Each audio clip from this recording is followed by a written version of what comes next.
Good morning, partners in crime. It's great to see you today. I am happy to welcome Mitchell Karnes.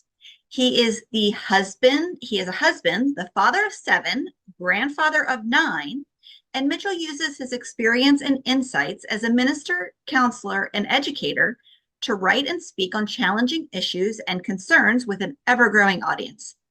He has published 5 novels, 3 short stories, a one-act play, and numerous Bible study lessons. He is now also working on a new series, but we'll get into that a little bit later. Welcome, Mitchell. Welcome. Thank you for having me, Gina. It's Appreciate great to it. talk to you today. So we recently toured Scales of Justice. Can you tell us a little bit about Scales of Justice? Yes, it's kind of interesting trying to put a 360 some odd page novel in a few words, but starts with top assassin, and he is the top of his field. So Graham Turner,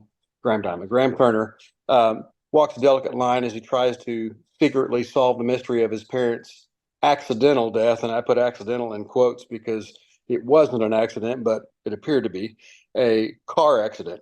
And the truth is buried in a child's mind. And so he has had amnesia since the trauma. And as that starts to unfold in his dreams, he starts to search for that, but he's in an organization where you can't cross that line of loyalty. And so everything demands secrecy and devotion. His main obstacle is William Allen, who is Graham's boss, but he's also his legal guardian. He's a master of manipulation and control. William pits Graham against his brother Robert, like pawns on a chessboard. Mhm. And William's idea of justice is kill or be killed. And so that title, Scales of Justice, everyone has their own different set of scales. And so just as Graham discovers the identity of his parents' murderer and he sets out to get his revenge, he falls in love with a Christian woman and develops a conscience. And so Graham has to choose between love with her or loyalty, forgiveness or revenge. And so in this world of gray, he has to find that line between black and white, wrong and right. It was certainly a powerful novel. I was lucky enough to have read it. Well, I appreciate that. Yeah. So, what made you want to write Graham's story? Uh, Several things, and I brought this, if you can see that. That's a Daredevil comic book, and it's Yes.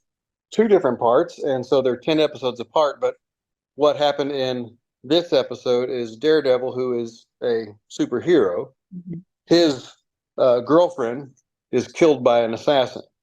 And so he sets out over these next 10 episodes to uh, what does he do about it? And he finally gets a chance to have revenge on um, Bullseye, who killed Elektra. And the comic book says, how does a man search for his own soul? And so there was a scene in here where he had Bullseye paralyzed and in a hospital bed. And so he takes a revolver and they play Russian roulette. And that became the impetus or the catalyst for this book. Mhm. So, what was the most difficult part for you to write Graham's story? Letting go. The biggest part, because I wanted to do it a certain way, and I never could get that the way I wanted it, the way I saw it in my head. And see, Mhm. most of the time I write it, the book plays out like a movie in my head, Right. and so I'm just kind of watching it go and listening to the dialogue and trying to record that as best I can. And so in this one, what I wanted to do was have the entire book a Russian roulette game. And so Graham and the person that killed his parents Mhm. exchange times. And so you got the person's backstory, then it brought you back to the present with a click. And Mhm. so then it goes to Graham's part of his backstory, and then it just pieces back and forth until you get to the eventual bullet. But I never could get that the way I wanted to. So after 17 unsuccessful tries, I had to let that go and just start over. And I had the best advice is just write it. You can edit it later. Yeah. I did find it very interesting how you flipped back. Every chapter was a different viewpoint, a different period in time, a different is something dramatically shifted with each chapter. But it was very impactful because you could see how things flowed and how the memories affected the present. Yeah, and that was originally supposed to be two books. Oh, The story of Graham and his um, either retribution or reconciliation, whichever way you want to see that. That was one story, and once I got that mystery done, I was going to do the prequel of his father's story and how Graham and Robert came to be. The publisher that wanted to do the book originally wanted both of those together. And so when mhm. you're doing a mystery and part of it's history, it's hard to time that correctly where you reveal just enough each time. And so that was probably another more difficult thing that I had to do was juggle the story of the fathers and the sons together and reveal the mystery at the same time. Now you're kind of hinting. Can you tell us a little bit about the journey that the book took, and where you started and how it came Okay. to? Yeah, I started up with a Graham doing one of his hits, and Yeah. his hit is called a zero retribution, which means he is so good that his assassination doesn't look like one. He makes it look like a common event, a heart attack, a seizure, stumbling, an accident, something like that. And so you get to see Graham, and I establish him as this expert assassin right at the beginning. But there's also a little hint that he doesn't want to be there. And I do use that with the Tums that he takes over. That's always has to be a certain number of Tums. And he has that OCD characteristic. So that's his only way of controlling what for him is an out of control life. And he has this where he feels hopeless and powerless to get out of his life. And you get a sense that he knows it's wrong. And that's why it's upsetting him so. And so I take that story and then I start to peel back layer by layer of his nightmare of his parents dying. And it's not the way that he's been told and not the way he has remembered it. And so that feeds into it. And you just see Graham pitted against William and how William molds, manipulates, controls, executes, anyone he wants. And so he considers himself the king of the chessboard. Does that make sense? Yeah, and for most of the book, he is the king of the chessboard, and I think it's very interesting and unfortunately not unusual how he pits the boys against each other. Mhm. How did you manage to make that so realistic? Well, I hope it turned out realistic, but Graham is the son of one of the former assassins, and Robert is the son of one of the former assassins. So what you find out in William's manipulation is that he gets rid of the first generation who become a threat to him, and he has worked it out where he has become the guardian, legal guardian for both of the children. Unwillingly, the parents had signed that part of the contract. And so when they die, those children become Williams, and that is Graham and that is Robert. And so you see those two brothers growing up, the competition that William pits them in. You also see a little hint of where Graham has uh, kind of sold himself out to the business, hoping to keep Robert out of it Yes. and is so angry and frustrated when Robert chooses to come back because he wants to be like Graham. He wants to be better than Graham.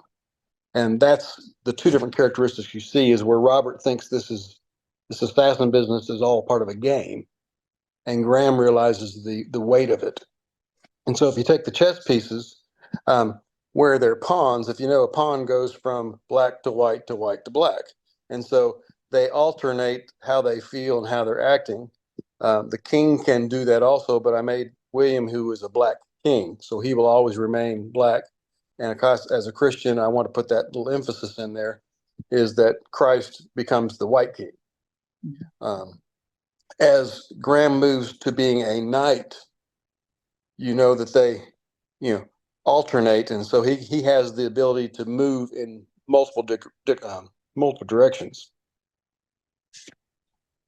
Yeah, it was very interesting. I think especially the way that Robert was very frustrated by being the little brother.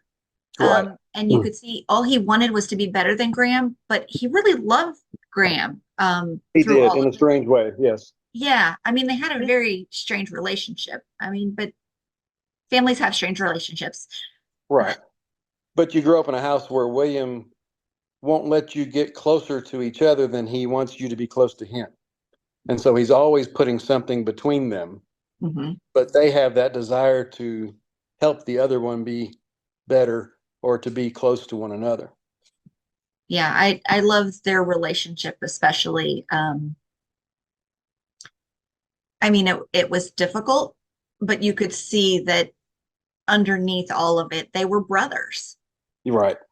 And especially pulling through from the fact that their fathers were in business together and had a relationship. So it made that even more impactful that the boys were against all odds. Right. And Graham was old enough to remember a past, but with that amnesia, it's spotty of what he does remember. Robert, as a baby growing up in that, didn't know anything different. So the zero retribution. Right. Um, some of that seems like Graham was done then. I mean, like he couldn't handle it anymore, and that was the only thing he could do to become a better assassin. Can you rephrase that? Is that a question? So you pulled that in, the Right. zero retribution, because Graham was at the top of his field. So the only Right. way to become better was to not ever be implicated.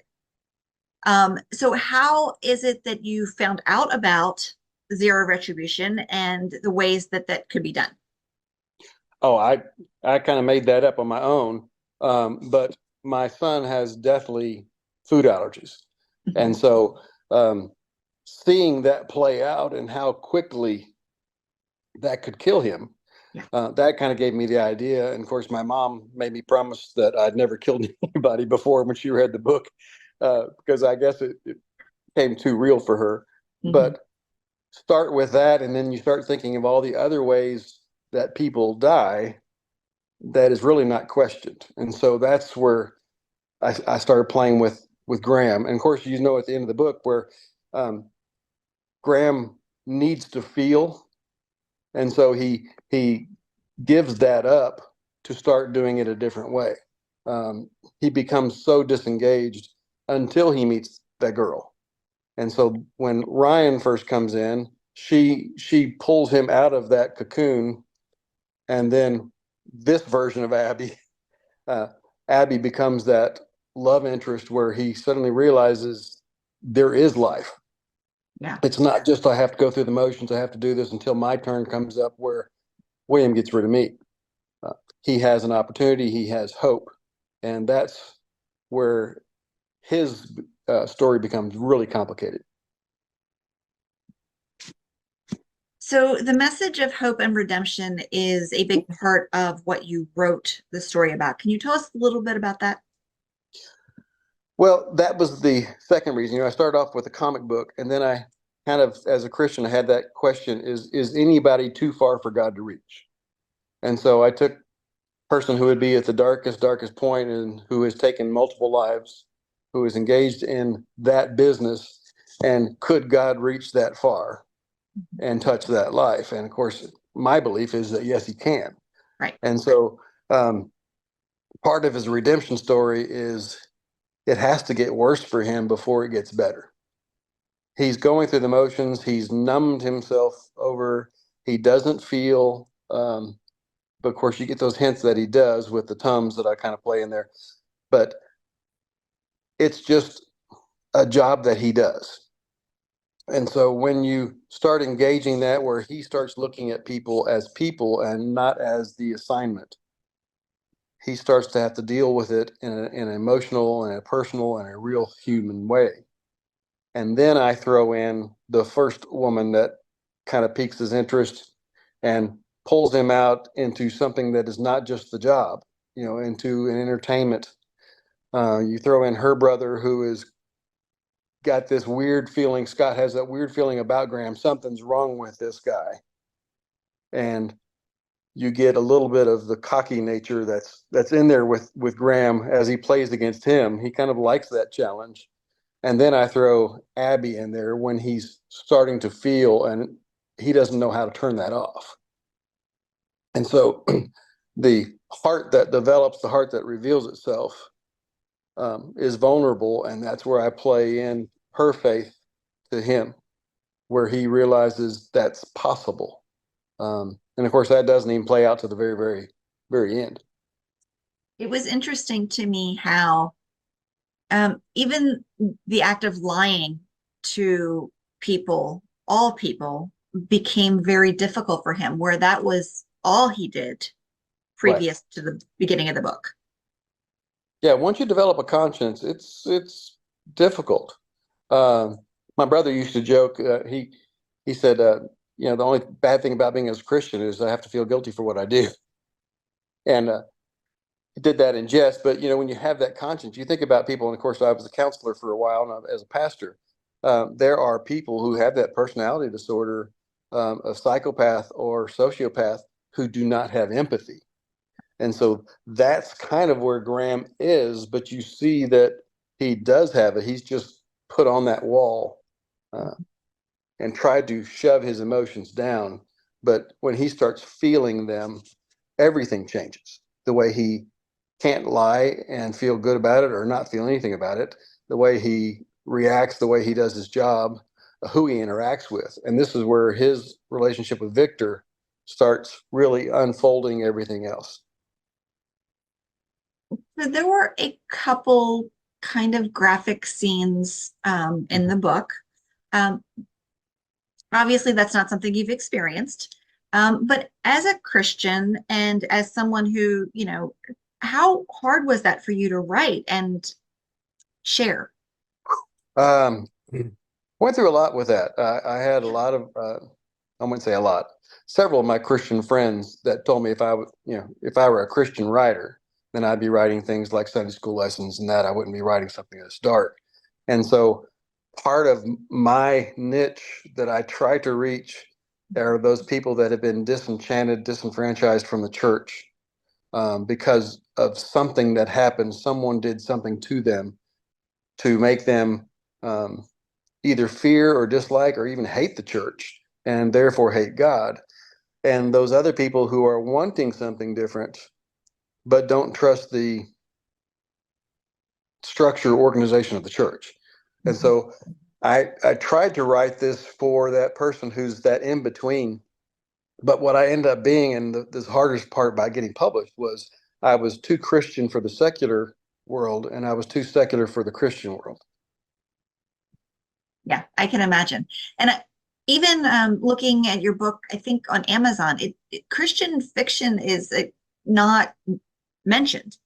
Right. It's not in those categories. So It why is did on you? my fantasy series, but not for this one, because I don't want a Christian buying that think they're going to get something Mhm. that is, you know, Right. sunshine, rainbows, those kinds of things. But if you think about the Bible is very graphic and very violent at parts. It deals with some messy, messy issues, and I think that's what life is messy. And Christ came to reach to those people and to be the light in that darkness, and that's what he was for Graham. Mhm. Yeah. Do you want to share any more about Grimm's Redemption? And Yeah, and originally I had a different ending. Um, I had where I left it almost as a question, like kind of an O. Henry type ending. yeah. And so when he got to the um, Russian roulette game and does I actually had him uh, killing that person and then driving off. And so I had him looking in the rearview mirror, representing I can go back to the past and be who I've been, looking through the windshield, going, okay, what's my future? And at this point, and it's basically running the rest of his life. And then he looks down, and then his gun is lying in the seat next to him. And so I could take my own life. And so you have that question for the reader at this point in the story, after all this has happened, what do you think Graham would do? And I got so many flack from my people that did my beta reading on that, that you can't leave it there, that I ended up having Graham taking his life because he couldn't see the future. And that was such a hopeless ending. And I didn't want that to be it. So I rewrote it to the way it is. And so that there's a chance of redemption for Graham. But in order to do that, he would have to own and accept everything he's done. And so no plea deals, no bargaining for that. He just, if he has the soul and he has the conviction, he feels that he has to pay the price for that somehow. Yeah, it's quite an impactful book. Thank you. I absolutely could not put it down once I started reading it. So yeah, Well, I appreciate that. we appreciate you sharing it with us. Thank you. So you mentioned another series that you wrote previously. Can you tell us a little bit about that? It Oh, was, the fantasy series. yeah. Yes, it's based on Dungeons and Dragons. And again, Oh, playing that thing is, I used to play that game growing up. And mhm. again, getting the flack from other people that Christians wouldn't do that. And they didn't see how we played the game, but it's still, the game's designed that you either kill or steal to advance yourself. And so what I did when I was growing up was I created a character that did the opposite. He rescued, he saved, he um, advanced himself by taking the champion of the weak and the helpless, like a knight originally was. A knight had to swear its allegiance to first God, then to its Lord, and then to save the weak and helpless. And so that's kind of what he took on for himself, Garrett. And so this is a story where you get the prequel first, Yeah. which is when the boys were in seventh and eighth grade playing Dungeons and Dragons. And of course, he has the conflict with the church because the youth minister tells him that that's Satan's tool and he shouldn't be doing that. And then his deceased father is, had taught him to play that and says, you can be a missionary and that can be your field. The people that play with you, you can show them that there is a different way, there's a better way to do it. And so that's how he had taken it. And that conflict goes through. And then the trilogy that follows is they get an opportunity years later to get in the game, better than virtual reality, but they end up getting inside the bodies of their characters, and they can't get back because the kind of oblivion issue is once they're in there, how do you get out of that? And so the trilogy starts off with, it's fun at the beginning. They're playing their champions, their best of the Dungeons and Dragons. They're fighting, but everything is real. It's not hit points on paper. It's on their flesh. They feel it. Um, they have to face the enemy and take a life and experience what that is like to take a life. And so they want to get out. And then there's the dragon in the game, and the dragon starts off with a person who is Sasistuan Anwitan, and he says that people call me Essay for short. So if you take Essay, TAN, then you realize who that character is and who the dragon is. And so they fight it for the freedom to get out. Wow. And what's the title of that series? It's the Canyon Shade Journeys, and my tagline for that was "Getting in the game was a dream of a lifetime. Getting out was a nightmare no one anticipated." Wow. I know a few people that would enjoy that series. So thanks for Okay, sharing. it's on Amazon too under Mitchell Karnes. Excellent. Now, I think I remember you mentioning that we are going to get an Abbey Roads detective Yes, series. Can you tell us a yes. little bit about that? Yeah, I have a publisher that has committed to the first 5 books at least. Wow. So book one, Watergrave, comes out January 29th in Mhm. 2025. And you start off with a scene where a pastor is found dead in the bottom of a baptistry. And so that unfolds. And Abby, who her backstory, which you get kind of over the 5, and well, actually I have 8 books ready, but he's committed to the first 5. Her redemption story takes several books, and that's why we've committed to at least that resolution part. But she is a homicide detective. She had been a missionary's daughter. She got raped by a leader of a church that came to visit her father. Who was in Guatemala, and he's a missionary there, and he has kind of a hospice house where church groups can come in and do missionary with them in Guatemala. I've done that myself. And so what happens is when she's 15 and gets raped by one, the man gets to the father first and tells him what, the daughter is trying to do this, and she's probably going, she threw herself at me. And so the father kicks her out. And so she takes that as who the church is and who God is. But he is a very poor example of what a Christian is. He is to the letter, but you find out it's all about really image for him. And it takes her story.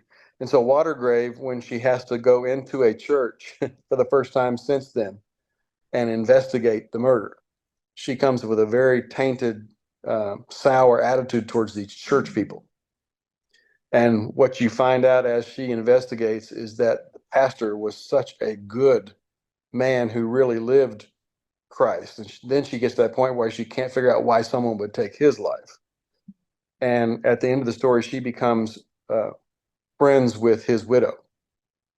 And so the widow becomes her catalyst throughout the 5 books as they have that friendship of getting her both kind of back to church and back to God, God reclaiming her. But she has to investigate the church people to find out who would have done something like this. And so what genre is this going to be in? Um, this is a little more Christian than, but I still wouldn't classify it necessarily as Christian fiction. I found a publisher who wants the same niche that I do, those in between, and so that's who we're targeting. Really, it's kind of the primary target is women with crime fiction, and then the secondary target is those who have been displaced by or tainted by something in the church. And it's kind of to reach out to them through Abby's story to show that this is how Christ lived, not that. And so we can play church and do more harm than we would if we just flat out denied Christ. Wow. And so this is to be released in. January 29th of 2025, Watergrave comes out. I am about a third of the way through the second book, which is The Least of These, which Okay. is the value of human life. And so you have a murder that's a very wealthy young man, and that gets the mayor's attention and everyone's attention. And she gets forced on that job, while you have disappearances in the homeless camp, which don't. That gets kind of pushed away. And so it's, why do we value one life over the other? And she's caught in that middle where the pastor's wife, widow, who is a friend, wants her to investigate these people and the homeless because that's her ministry. And Abby is told by her sergeant, no body, no murder. And she's a homicide detective. So she's got to do the one that's in the limelight. And that kind of juggles back and forth about uh, what makes someone valuable. Oh, that sounds so exciting. Can't wait to read those. Well, I hope you will. And we're going to do the tour with that first one. Oh, that's exciting. Yes. So we're going to do the Partners in Crime tour for Watergrave when that comes out. That's terrific. Are you hoping to release the rest of the series annually or? He wants to do one every 6 months. Oh, that's a So very yeah, competitive schedule. yeah, I can do that once I get on a roll with that. Now, the problem is having a full-time job, having as many kids as I have and grandkids, and 2 of my daughters live with me with their sons, and so it gets kind of dicey trying to juggle the time. But thank God I can turn one thing off and get right to the next. You sound like you have a house full. I do. That's why I'm here in my bedroom, which is the only quiet place because our office is on the bottom floor, and that's busy. And then my children and grandchildren live on the top floor of our house. Wow. So is there anything else that you'd like to share with our partners in crime before you go today? No, it's just I suppose you talked about genre. Where's that fill? And that's one of my things where I don't like to be stuck in one genre. Am I Christian fiction? Well, I'm a Christian who writes. And so I'm always going to have a character that's facing an opportunity for reconciliation or the doing the right thing. But they're not going to be, pushing that in your face. they're going to be dealing with those issues too. Now, Watergrave is probably more in that Christian realm because it takes place in a church, it affects a pastor, and so you have that coming through. Least of These is not quite as much, and as you get to where it leads all to that culminating thing where it's called Abbey's Road, that's the one where she has to, and I use the Beatles album, which she changed her name from Hannah Leah Abelard to Abbey Rhodes because her father despised the Beatles. And so as she turned 18, the biggest slap in his face was to take a Beatles title as her name. And so this antagonist that goes throughout the 5 books finds that out and uses the album of Abbey Road to leave clues and to make her chase what's the next death, what's the next murder going to be. And that's book 5. Wow. Okay, now I can't wait. so so I'm excited about it, and of course, if the Yeah, series goes well, then I can just keep churning those out. that's exciting. Okay. Well, partners in crime, it was great to see you today. And you're going to have to check out Mitchell and his upcoming books, as well as Scales of Justice. Um, Yes, yeah, and I would love to hear back from people. I would love to answer any questions. If you read a book and you say, "Well, why did you do this?" You can get on my website and shoot me an email, or you can text me, whatever. But I would love to hear those questions and answer that in dialogue with anybody. Anybody wants to do it as a book club, I've got copies here I can send, and I would love to hear your questions as well.